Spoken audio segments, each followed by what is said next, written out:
এবং এই সংসদে উপস্থিত আছেন, তাদের সরকার দলীয় কিছু কিছু এমপি এই গণ অভ্যুত্থানের বিরুদ্ধে কথা বলছে। জুলাই গণ অভ্যুত্থান কি ডিজাইন ছিল না ষড়যন্ত্র ছিল মাননীয় স্পিকার ওনারা জানেন না। ওনারা জানেন না কে কিভাবে আন্দোলনে এসেছিল, কে কখন মারা গিয়েছে, স্নাইপার ছিল কি ছিল না ওনারা জানেন না। তো মাননীয় স্পিকার, তো যারা জানেন, যারা মাঠে ছিল তাদের থেকে জেনে নিতে পারেন উনি, কিন্তু এই ধরনের বক্তব্যের আমরা কঠোর নিন্দা এবং প্রতিবাদ জানাই।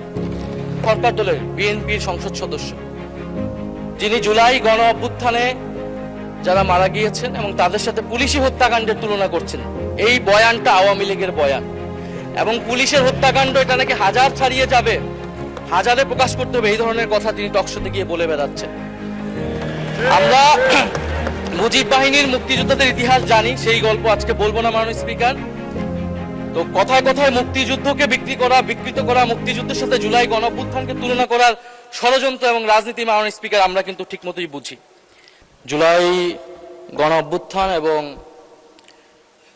তৎকালীন গণহত্যার বিচার সংশ্লিষ্ট আলোচনা সুযোগ করে দেওয়ার জন্য মাননীয় স্পিকার এবং জাতীয় সংসদের সকল সদস্যদেরকে ধন্যবাদ জানাচ্ছি। জুলাই গণ অভ্যুত্থানের 2 বছর আমরা পার করতে যাচ্ছি, এটা জুলাই মাস চলমান। আমি জুলাই গণ অভ্যুত্থানের সকল শহীদ এবং আহত ভাই বোনদেরকে শ্রদ্ধার সাথে স্মরণ করছি এবং স্মরণ করছি জুলাই গণ অভ্যুত্থানে ছাত্র তরুণ সহ সকল পেশাজীবী মানুষ যারা অংশ নিয়েছেন, দেশে বিদেশে, রাজনৈতিক অরাজনৈতিক যারাই সেখানে ভূমিকা রেখেছেন, ত্যাগ স্বীকার করেছেন, তাদের সবাইকে আজকের এই দিনে আমি স্মরণ করছি। আজকে মাননীয় স্পিকার 14ই জুলাই, আজকের দিনটিও একটি ঐতিহাসিক দিন।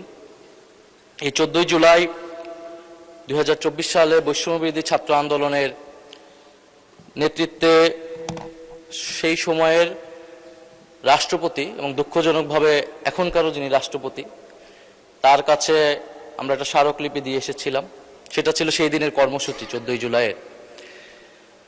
এবং আমরা দেখলাম যে 14ই জুলাই রাতেই তৎকালীন ফ্যাসিস্ট শেখ হাসিনা, তৎকালীন অবৈধ প্রধানমন্ত্রী, তিনি চীন সফর থেকে দেশে এসেই এই আন্দোলনরত শিক্ষার্থীদের নিয়ে একটা কটূক্তি করেন, তাদেরকে রাজাকারের নাতিপুতি বলে আখ্যা দেন।